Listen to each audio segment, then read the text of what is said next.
அதிர்வால் ஆடும் மனிதன். நமக்கெல்லாம் பொம்மைனாலே பிடிக்கும். அதுலேயும் இந்த பொம்மை ஆடுற பொம்மையாக இருக்குது. ரொம்பவே பிடிக்கும் தானே?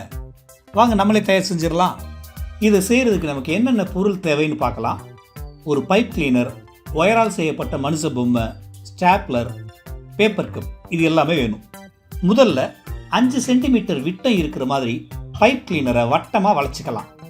அடுத்து ஒயரை பயன்படுத்தி மனுஷ மாதிரி ஒரு பொம்மையை உருவாக்கணும்.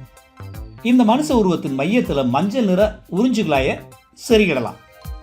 பைப் கிளீனர் ரொம்ப சாஃப்டாக இருக்கிறதால மனுஷனோட கால்களை பைப் கிளீனரோட முறுக்கி விட்டுறலாம். இப்போ நீங்க பார்த்தீங்கன்னா வயர் மனுஷன் பைப் கிளீனர் மேல நிக்கிறது மாதிரி இருக்குது.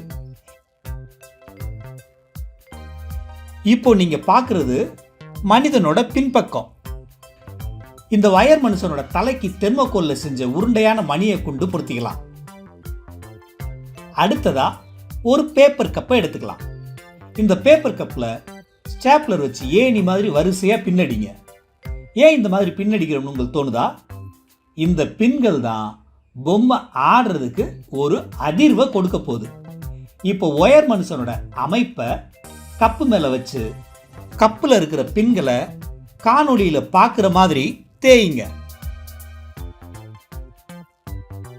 இதனால ஏற்படுற அதிர்வுல வயர் மனுஷன் வட்டமா ஆடிட்டு சுழல்றத பார்க்கலாம். இது மாதிரி அதிர்வுகளை நாம நிறைய வழிகளில் உருவாக்கலாம். இப்போ நாம ஒரு பேனாவோட ரீஃபில் எடுத்துக்குவோம். இந்த ரீஃபில் வச்சு பின்களை தேய்ச்சாலும் இந்த வயர் மனுஷன் வட்டமா சுழல்றத பார்க்கலாம். இங்க பாருங்க, ஒரு சின்ன பையன் இந்த அழகிய பொம்மையை வச்சு எப்படி விளையாடுறான். நீங்களும் செஞ்சு விளையாடுங்களேன்.